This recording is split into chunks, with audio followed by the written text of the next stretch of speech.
Mientras el mundo entero tiene los ojos puestos en Venezuela, hay otra nación que está literalmente desmoronándose ante nuestros ojos. Y no estamos exagerando, estamos hablando de Irán, un país que en este preciso momento enfrenta la tormenta perfecta, protestas masivas que se multiplican por cada ciudad, una economía en caída libre, un líder supremo supuestamente empacando sus maletas rumbo a Moscú y dos de las potencias militares más letales del planeta afilando sus cuchillos justo en su puerta. La pregunta ya no es si el régimen iraní puede sobrevivir. La pregunta es cuánto tiempo le queda antes del colapso total. Y la respuesta podría medirse en días, no en meses. Déjame pintarte el panorama completo de lo que está ocurriendo ahora mismo en Irán, porque lo que viene podría redefinir todo el Medio Oriente tal como lo conocemos. Desde 1979, la República Islámica de Irán ha sido la pesadilla geopolítica de Occidente. Han sobrevivido sanciones brutales, guerras devastadoras, levantamientos populares, asesinatos selectivos de sus líderes militares y científicos nucleares, y cada vez que el mundo pensaba que estaban al borde del abismo, de alguna manera lograban mantenerse en pie. Así que sí, tenemos que reconocerlo desde el principio. Hay todo un historial de predicciones fallidas sobre la caída del régimen iraní. Pero esta vez, y escucha esto con atención, esta vez es fundamentalmente diferente. Para entender por qué esta crisis actual podría ser la gota que derrame el vaso, necesitamos repasar el año catastrófico que Irán acaba de experimentar, porque 2025 fue, sin exagerar, el peor año en la historia moderna de la República Islámica. Empecemos con la paliza militar que recibieron. Durante 12 días en junio de 2025, Irán e Israel se enfrentaron en lo que muchos analistas llaman la guerra más unilateral de la década. Sí, el régimen iraní técnicamente sobrevivió, y sus líderes lo vendieron como una victoria simplemente porque seguían con vida. Pero la realidad en el terreno cuenta una historia muy diferente. Israel destrozó sistemáticamente la columna vertebral del aparato de defensa iraní. Sus defensas aéreas, que alguna vez fueron motivo de orgullo nacional, quedaron hechas pedazos. Sus instalaciones de producción de misiles fueron bombardeadas hasta convertirse en escombros, y su programa nuclear, ese santo grial que Teherán había estado desarrollando durante décadas, sufrió daños tan severos que tomará años, tal vez más de una década, volver al punto donde estaban antes de la guerra. Pero espera, porque la pesadilla apenas comenzaba. Mientras Irán intentaba recuperarse de la devastación militar, la naturaleza decidió unirse a la fiesta. Una sequía masiva, de esas que ocurren una vez cada siglo, comenzó a apretar su garra alrededor del país. Las lluvias que Irán necesita desesperadamente para sus cultivos, para su ganado, para la vida misma de millones de personas, simplemente no llegaron. Los ríos se secaron, los embalses cayeron a niveles históricamente bajos, y el gobierno, ya paralizado por años de mala gestión y corrupción, no tuvo absolutamente nada que ofrecer como solución. Mientras tanto, en el frente internacional, los aliados de Irán comenzaron a caer como fichas de dominó. Hamás, que una vez fue la joya de la corona en la red de organizaciones proxy de Teherán, ha sido diezmado hasta el punto de la irrelevancia operacional. Hezbollah en el Líbano, alguna vez temido como el ejército no estatal más poderoso del mundo, ha sido desmantelado metódicamente por operaciones israelíes que eliminaron a su liderazgo completo y destruyeron gran parte de su arsenal. La red de poder regional que Irán había construido cuidadosamente durante 4 décadas se está desintegrando, y Teherán no puede hacer absolutamente nada para detenerlo. Y aquí está el verdadero golpe maestro. Todo esto destruyó algo mucho más valioso que misiles o aliados. Destruyó el miedo. Durante décadas, el régimen iraní ha gobernado a través del terror puro. La gente obedecía no porque creyeran en el sistema, sino porque estaban aterrorizados de lo que les pasaría si no lo hacían. Pero después de un año viendo a su gobierno ser humillado en el escenario internacional una y otra vez, después de ver que ni siquiera pueden proteger sus propias instalaciones nucleares de los ataques israelíes, después de ver a sus aliados regionales ser desmantelados sin consecuencias, algo cambió en la psique del pueblo iraní. El miedo se evaporó. Y cuando un régimen autoritario pierde su capacidad de infundir miedo, pierde todo, entonces llegamos a finales de 2025 y el golpe final aterriza directamente en el estómago de la economía iraní. El rial, la moneda nacional, entró en caída libre. Y cuando digo caída libre, no estoy hablando de una devaluación gradual. Estoy hablando de un colapso completo y catastrófico que haría que los economistas se despertaran gritando en medio de la noche. El tipo de cambio se desplomó a 1.400.000 riales por un solo dólar estadounidense. Para poner eso en perspectiva, hace solo un año esa misma cantidad de riales valía 5 veces más. 80% de su valor se evaporó en 12 meses. Felicidades, técnicamente eres millonario en Irán y también técnicamente no puedes comprar suficiente comida para alimentar a tu familia. La inflación se disparó más allá del 40% anual según las cifras oficiales del gobierno, que todos sabemos que están masivamente subestimadas. Para los alimentos básicos, los productos que la gente necesita para no morir de hambre, la inflación superó el 70%. El pan, el arroz, los productos lácteos, todo se volvió prácticamente inaccesible para las familias de clase trabajadora de la noche a la mañana. Y justo cuando la gente estaba luchando para pagar la comida, justo cuando las madres estaban decidiendo qué hijo alimentar porque no podían permitirse alimentar a todos, el gobierno iraní tomó la decisión más brillante de todas: aumentaron dramáticamente el precio de la gasolina subsidiada. Ahora, para entender lo explosivo de esta decisión, necesitas saber que la gasolina subsidiada en Irán no es solo un beneficio social agradable. Es el contrato social no escrito entre el régimen y el pueblo. Es esencialmente el gobierno diciendo: soportas nuestra represión y a cambio te damos gasolina barata para que puedas ganarte la vida. Romper ese contrato mientras la economía está colapsando es el equivalente geopolítico de arrojar un fósforo encendido a un tanque de gasolina. Y efectivamente explotó. Al principio fueron solo los comerciantes en el Gran Bazar de Teherán. Cerraron sus tiendas, salieron a las calles y dijeron basta. En circunstancias normales, la respuesta del régimen habría sido rápida y brutal. Las fuerzas de seguridad habrían aparecido en minutos, golpeando cabezas, haciendo arrestos masivos, enviando un mensaje claro de que la disidencia no se tolera bajo ninguna circunstancia. Pero esta vez, algo extraño sucedió. No vinieron. Las fuerzas de seguridad simplemente se quedaron atrás y observaron. Al día siguiente, los comerciantes regresaron, pero esta vez no estaban solos. Sus números habían crecido. Estudiantes, trabajadores, amas de casa, gente que normalmente nunca se atrevería a desafiar al régimen, se unieron a ellos, y al día siguiente más todavía. Las protestas comenzaron a extenderse más allá de Teherán. Apareció en Isfahán, en Shiraz, en Mashhad, en pueblos pequeños de los que nunca has oído hablar. Para finales de la primera semana, todo el país estaba en llamas. El proyecto de seguimiento de conflictos documentó más de 350 protestas separadas en 28 de las 31 provincias de Irán. 350 en una sola semana. Eso no es una protesta, eso es un levantamiento nacional. Ahora bien, aquí está lo que hace que esto sea fundamentalmente diferente de las protestas de Mahsa Amini en 2022 y 2023. Esas protestas, por más poderosas y conmovedoras que fueran, se centraron en cuestiones sociales y religiosas. Se trataba de los derechos de las mujeres, de la policía, de la moral, de la libertad personal bajo la ley islámica. Y esas son causas absolutamente justas y vitales. Pero también dividieron a la sociedad iraní. Había personas conservadoras y religiosas que, aunque no aprobaban la brutalidad, tampoco estaban de acuerdo con el movimiento de protesta porque lo veían como un ataque a sus valores. Estas protestas actuales son diferentes porque están unificadas por algo que trasciende la política, la religión y la ideología: el hambre, la economía colapsada, la incapacidad de alimentar a tus hijos. Y eso, amigos míos, es el tipo de queja que une a toda la sociedad. No importa si eres un mulá conservador o un estudiante secular, no importa si apoyas al régimen o lo odias. Cuando no puedes comprar comida, cuando ves que tus ahorros de toda la vida se vuelven sin valor, cuando ves a funcionarios corruptos del gobierno volviéndose obscenamente ricos mientras tú te mueres de hambre, todos están del mismo lado. Y aquí está lo verdaderamente aterrador para el régimen. Esta ira económica no afecta solo a los civiles, afecta a los soldados, afecta a las fuerzas de seguridad internas, afecta a los líderes religiosos locales que se supone que deben apoyar al gobierno. Todos están sufriendo por la misma crisis económica. Entonces, cuando el régimen ordena a estos soldados empobrecidos que disparen contra manifestantes empobrecidos que protestan por las mismas cosas que están destruyendo la vida del soldado, bueno, la lealtad comienza a desmoronarse rápidamente. Toda la rabia embotellada de la oposición política de Irán, toda la furia de 2 años de protestas fallidas de Mahsa Amini, todo se encuentra ahora hirviendo nuevamente en la superficie.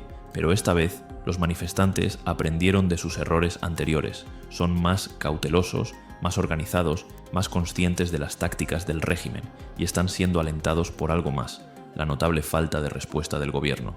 La famosa y temida policía de la moral de Irán, esas fuerzas que una vez aterrorizaron a las mujeres por mostrar un mechón de cabello, ahora están dejando pasar violaciones flagrantes de los códigos de vestimenta. Las mujeres caminan por Teherán sin hijab y no pasa nada, y todos los ciudadanos iraníes entienden exactamente lo que esto significa. Los ayatolás nunca permitirían esto si todavía tuvieran el poder que alguna vez tuvieron. Es una admisión tácita de debilidad y todos pueden verlo. Para principios de enero de 2026, las protestas comenzaron a transformarse en algo más oscuro. Comenzaron los enfrentamientos con la policía, el vandalismo contra edificios gubernamentales, ataques contra instituciones estatales y luego llegaron las primeras muertes. El 1 de enero, los medios estatales confirmaron 2 muertes después de que las fuerzas de seguridad abrieran fuego en algunas áreas. Eso rompió la última barrera psicológica. El régimen entró en pánico y cambió de táctica. El líder supremo Jamenei salió públicamente e instruyó a las fuerzas de seguridad que los alborotadores deben ser puestos en su lugar. El jefe del poder judicial del país pidió cero piedad contra los manifestantes. Las acciones de las fuerzas de seguridad se volvieron dramáticamente más violentas y agresivas. Para el 6 de enero, el recuento de muertos había llegado a 35 o más, según activistas internacionales, con más de 1.200 personas detenidas. Al menos un hospital fue asaltado por fuerzas de seguridad. El régimen comenzó a alegar que células organizadas están trabajando para explotar los disturbios, la misma justificación de libro de texto que los gobiernos autoritarios siempre usan cuando sienten que están perdiendo el control. Pero incluso mientras aumentaban la represión, señales de pánico absoluto comenzaron a filtrarse desde el interior del gobierno. Directivas filtradas del Banco Central de Irán ordenaron a todas las instituciones financieras que se preparen para cierres masivos, colapso de infraestructura y caos a nivel de régimen. A pesar de su terrible situación financiera, el gobierno intentó desesperadamente anunciar un sistema de pagos mensuales en efectivo para los ciudadanos, básicamente comprando lealtad con dinero que no tienen. Y luego vino la declaración verdaderamente impactante. El presidente Masoud Pezeshkian apareció en la televisión nacional y básicamente admitió que el gobierno había perdido el control. Sus palabras exactas fueron: "No debemos esperar que el gobierno maneje todo esto solo. El gobierno simplemente no tiene esa capacidad". Léelo de nuevo.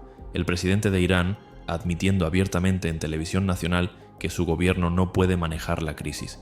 Eso no es un líder tratando de calmar el pánico. Eso es un líder admitiendo la derrota.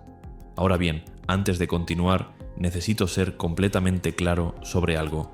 El colapso del régimen no es una conclusión inevitable aquí. Los líderes de Irán han demostrado ser increíblemente resistentes ante crisis agudas una y otra vez. Son maestros de la supervivencia brutal. Y aunque los problemas que enfrentan ahora son más graves que cualquier cosa que hayan enfrentado antes, incluyendo las protestas de Mahsa Amini, todavía hay una posibilidad real de que puedan aplastar esto y mantener el control. La historia está de su lado en ese sentido. Pero aquí está el factor completamente nuevo que hace que esta crisis sea cualitativamente diferente. Los enemigos de Irán no están sentados esperando a ver qué sucede. Están activamente vertiendo gasolina en el fuego. Y están liderados por 2 de los poderes militares más letales del planeta. Israel ha estado señalando durante meses que otro conflicto importante con Irán es inminente. El primer ministro Benjamin Netanyahu ha estado preparando el escenario tanto nacional como internacionalmente, argumentando que Irán está trabajando para reconstituir a Hezbollah, reconstruir su ciclo de producción de misiles y potencialmente reanudar su programa nuclear. Netanyahu voló recientemente a los Estados Unidos para reunirse con la nueva administración Trump y presentarle sus planes para otra ronda de ataques importantes contra objetivos iraníes. Y según todas las cuentas, Trump dio luz verde. Israel ha mostrado un interés agudo en las protestas iraníes, con funcionarios de alto nivel señalando públicamente que su nación apoyará el movimiento de protesta. Eso no es solo retórica vacía. Eso es Jerusalén diciendo abiertamente que quiere que el régimen iraní caiga y está dispuesto a ayudar a que eso suceda. Y luego, este lunes, Israel renovó su campaña de ataques aéreos contra objetivos de Hezbollah y Hamas en todo el Líbano, después de que los funcionarios libaneses perdieran un plazo impuesto por Israel para desarmar a Hezbollah por sí mismos. Los informes de inteligencia de código abierto que citan fuentes israelíes indican que Netanyahu puede haber aprobado un plan de ataque militar contra Irán que podría entrar en vigencia en las próximas 48 horas, y el ejército israelí parece haberse movido a un nuevo estado de alta alerta con importantes despliegues de activos en preparación para operaciones importantes. Pero aquí está lo que realmente debería aterrorizar a los ayatolás, lo que está sucediendo en Washington, porque Estados Unidos acaba de ejecutar literalmente un cambio de régimen en Venezuela hace apenas días. Capturaron al dictador Nicolás Maduro en una de las operaciones especiales más audaces en la historia moderna.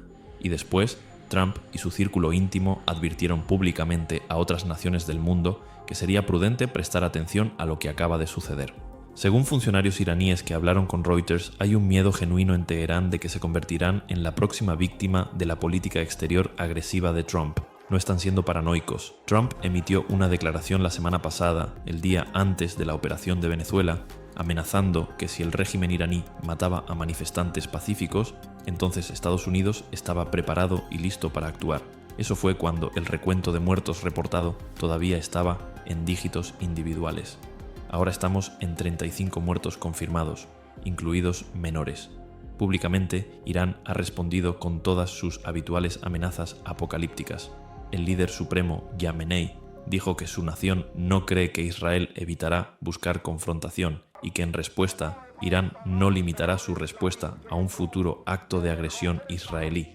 De hecho, amenazó que Irán podría incluso lanzar un primer ataque si creía que sus intereses o su soberanía habían sido amenazados lo suficiente. Los medios estatales iraníes informaron el lunes que la nación había recibido una transferencia de misiles Iskander de Rusia.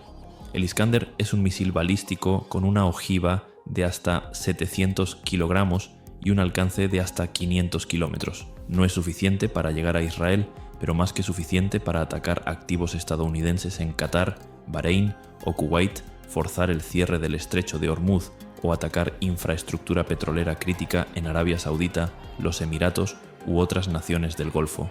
Pero en privado parece que Jamenei tiene planes muy diferentes. Un informe reciente en The Times, citando inteligencia occidental, sugiere que ha ideado un plan para huir a Rusia si las protestas comienzan realmente a abrumar a las fuerzas de seguridad iraníes.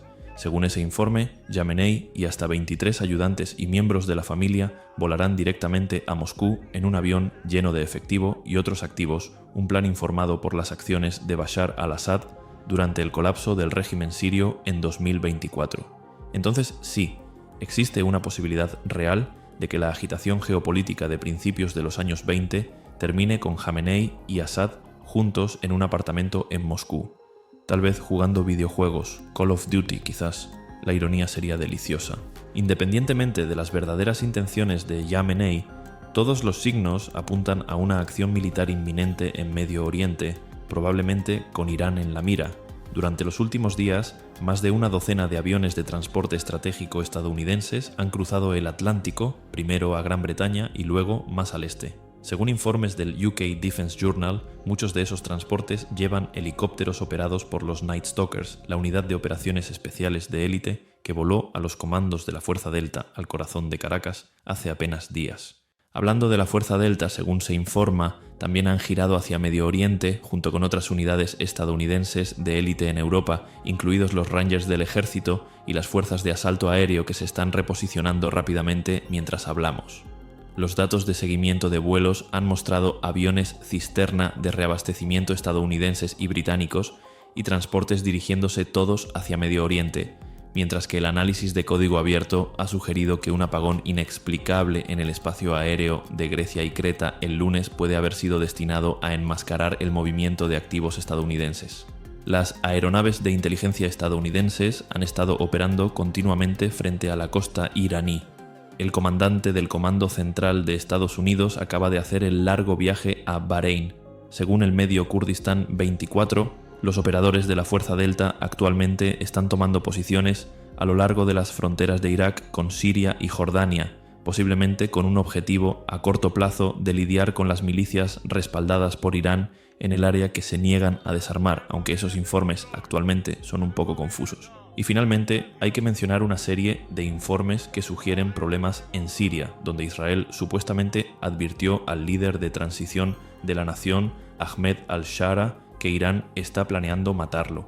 Rumores recientes sugieren que el propio al-Shara resultó levemente herido en un enfrentamiento reciente en el Palacio Presidencial en Damasco, mientras que fuentes militares israelíes han compartido de forma anónima que se están preparando para que Irán lance un ataque en algún lugar de Medio Oriente.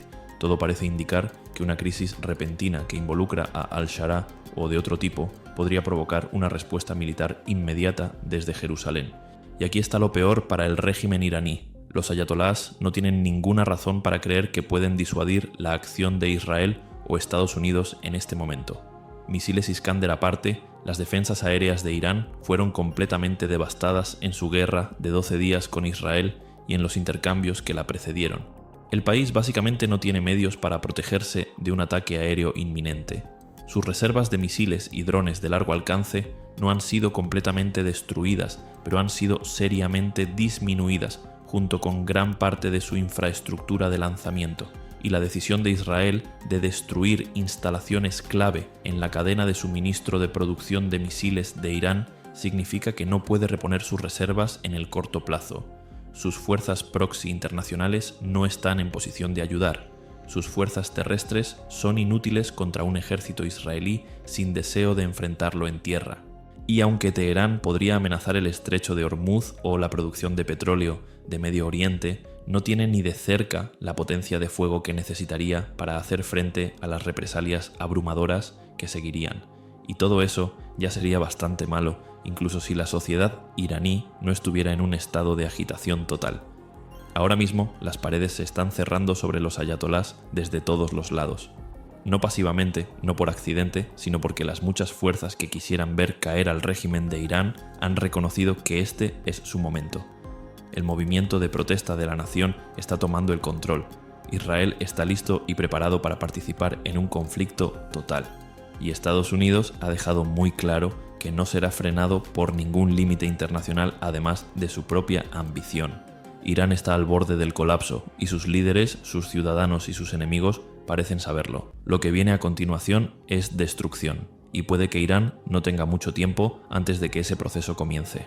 La República Islámica ha sobrevivido a 47 años de crisis, guerras, sanciones y levantamientos, pero incluso los regímenes más duraderos eventualmente encuentran una tormenta que no pueden capear, y para Irán, esa tormenta perfecta finalmente ha llegado.